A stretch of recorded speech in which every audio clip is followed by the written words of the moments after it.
विस्तृत वाणिज्य कृषि, जिसमें कि उत्पादन में व्यवसाय की दृष्टि से किया जाता है। जैसे हम व्यवसाय में हमने पढ़ा है कि चाय की खेती का जो व्यवसाय होना या तिलहन का, कपास का, तो व्यवसाय के रूप में यह विकसित होती है।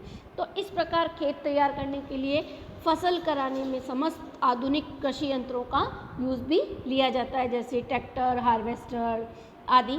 मानवीय श्रम न्यूनतम लगता है, जो श्रम की जो आवश्यकता होती है वो कम लगता है, लेकिन इसके साथ साथ में ही खाद्यान्नों को सुरक्षित रखने के लिए बड़े बड़े गोदाम भी बनाए जाते हैं। इस प्रकार की जो कृषि है वो Eurasia, stapes, Argentina, pampas, Australia, downs, ये आप नाम भी याद रखें कि यूरेशिया में कौन सा मैदान है, स्टेपिस का मैदान है, अर्जेंटीना में पंपास के मैदान है, घास के मैदानों के नाम से इनको जानते हैं, ऑस्ट्रेलिया में डाउन्स के नाम से इनको जानते हैं, दक्षिणी अमेरिका में पेरिस के नाम से और दक्षिणी अफ्रीका में इसको वेल्डर्स के नाम से, इसी प्रकार न्यूजीलैंड में इसको कैंटरबरीज के नाम से जाना जाता है।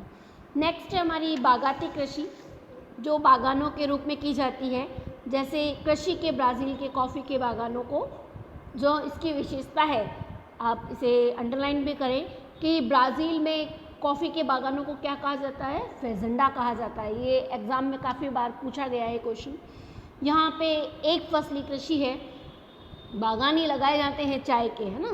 बहुत बड़ी मात्रा में जो इसमें मानवीय श्रम की भी आवश्यकता पड़ती है, पूंजी के लिए भी अच्छा निवेश की आवश्यकता पड़ती है, और चाय, कॉफ़ी, गन्ना, केला, नारियल, इलायची, काली मिर्च, कहवा आदि इसके बागानों की कृषि की जाती है।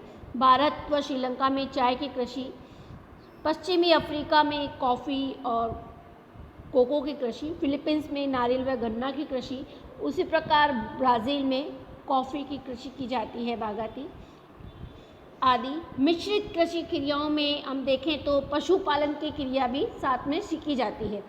पशुपालन में भी इसमें ज़रूरी नहीं है कि मुर्गी पालन भी किया जा सकता है। तो ये जो कृषियों का आकार जो होता है वो जोत का आकार मध्यम रहता है। कृषि जो है वो गौण आकार में की जाती है, और पशुपालन जो है वो एक विस्तृत आकार में, बड़े आकार में किया जाता है।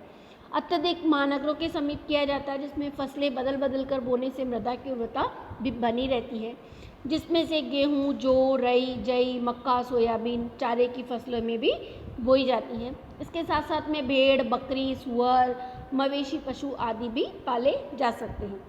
इस प्रकार की जो कृषि के क्षेत्र हैं उसमें से उत्तरी अमेरिका का पूर्वी भाग, यूरोप, यूरेशिया के भाग, दक्षिणी महाद्वीप के शीतोष्ण अक्षांश वाले भाग मुख्य। दुग्ध कृषि, दुग्ध कृषियों में पशुओं को प्रजनन व पशुचारण के लिए नस्ल के आधार पर विशेष ध्यान दिया जाता है कि कृषि की क्रियाओं को कम करके साथ में वहाँ पे जो उगाने के लिए चारे आदि का ही उत्पादन किया जाता है। तो पशुओं की देखभाल वैज्ञानिक तरीक़ों से की जाती है। दूध जो है वो आसपास परीक्षित खानाओं में भेजा भी जाता है, और वह नगरों में औद्योगिक केंद्रों में समीप ही किए जाते हैं ताकि डेयरी के पास में उसको उत्पादन अच्छे बाज़ार में बेच सके। इस प्रकार की जो कृषि है वो New Zealand, Australia, Holland, Denmark, USA farming में एक उद्योग के रूप में यह विकसित हो चुकी है। ट्रक फार्मिंग, ये भी एक महत्वपूर्ण टॉपिक है आपका। इसमें वस्तुओं को ट्रकों में भरकर रात्रि के बाजार में तक ही पहुंचा दिया जाता है, इसलिए इसको ट्रक फार्मिंग कृषि कहा जाता है। यह कृषि जो है वह साग सब्जियों के लिए की जाती है, और नगरों और औद्योगिकरण में सब्जियों में फलों की मांग के बढ़ने से इस कृषि में और भी अत्यधिक तेजी हुई है। ट्रक कृषि जो है वो नगरीकरण से गहरा संबंध भी रखती है। यह शाकाहारियों के लिए और नगरीकरण बढ़ने से इस प्रकार की जो कृषि है वो अत्यधिक विकसित हो चुकी है। फलोद्यान की कृषि, इस प्रकार की ट्रक कृषि की तरह ही है, साग सब्जी जगह जगह पर फल व फूलों के द्वारा आसानी से पहुंचाए जा सके।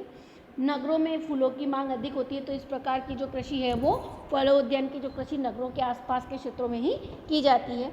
उष्ण कटिबंधीय क्षेत्रों में जैसे सेब, नाशपाती, भूमध्य सागरीय क्षेत्र जिसमें संतरा, अंगूर, नींबू, नारंगी, और पूर्व जो भारत का जो पूर्वी भाग है जैसे कि गुलाब, गेंदे व अन्य फूलों की कृषि की पैदावार भी अच्छी करते हैं। लकड़ी काटने के लिए लट्ठे बनाना और उन्हें मशीनों के द्वारा पहुंचाना, और लकड़ियों से उद्योगों में कच्चे माल में प्रयोग करना, जैसे साल, सागवान, मोंगनी, चंदन, रोजवुड आदि। हम इसका जो उपयोग है वो फर्नीचर बनाने के लिए, लुगदी बनाने के लिए, पैकिंग के सामान बनाने के लिए करते हैं। ये जो क्षेत्र हैं कनाडा, नॉर्वे, फिनलैंड, यूएसए आदि जो भाग हैं वो इसी के ही भाग हैं। नेक्स्ट है हमारा खनन का भूगर्भ। खनन की क्रिया, खनन अपन ने इससे पहले वाले टॉपिक में अपन ने काफ़ी अच्छे से समझा था कि खनन किसे कहते हैं, जो कि मानवीय श्रम के द्वारा उसे भूगर्भ से बाहर निकाला जाता हो। जिन स्थानों पर खनिज निकलते हैं उसे खान कहते हैं।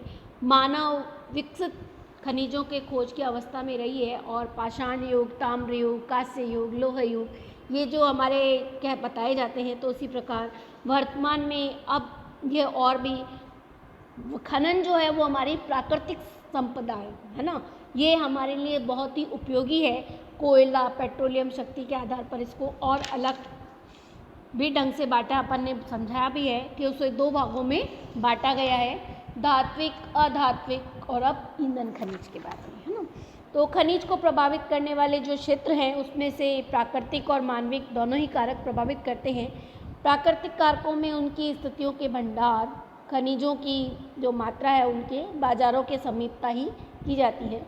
मानवीय कारक में खनिजों की मांग, यातायात की जो सुविधाएं हैं, पूंजी जो हमें लगानी है उसके अकॉर्डिंग जो श्रम है, ये जो सरकारी नीतियां आदि जो हैं वो मानवीय कारक के अंतर्गत संपादित की जाती हैं। खनिजों की हम विशेषताओं में इस प्रकार है जो जिनके द्वारा सर्वेक्षण आदि, यानी कि हम खनिज हमें किसी भी प्रकार से शुद्ध रूप से प्राप्त नहीं रहता, तो हमें उसे शुद्ध रूप से करने के लिए कई प्रकार की आवश्यक भट्टियों आदियों में गलाना पड़ता है, उसमें कई प्रकार के पदार्थ और मिक्स करने पड़ते हैं। पूंजी और श्रम की विकसित प्रविधि की आवश्यकता भी पड़ती है। निरंतर खनन के द्वारा दिन प्रतिदिन खर्चीली व होती जा रही है। कोई भी देश खनिज के उत्पादन में आत्मनिर्भर नहीं है। खनिजों का उत्खनन, उपयोग व बाजार की मांग के आधारित होता है। हम खनिजों का वर्गीकरण पहले भी पढ़ चुके हैं, आज फिर बता रही हूँ। धात्विक खनिज, अधात्विक खनिज और ईंधन खनिज। धात्विक खनिजों में भी लोह धात्विक और अलोह धात्विक। लोह धात्विक में लोहा, निकेल, मैग्नीज आदि, तांबा, सीसा, जस्ता, एल्यूमिनियम यह अलोह धात्विक के हैं। अधात्विक खनिजों में इमारती, रासायनिक, रत्न आदि। इमारती में चूना पत्थर, बलुआ पत्थर, संगमरमर पत्थर, ग्रेनाइट आदि हैं।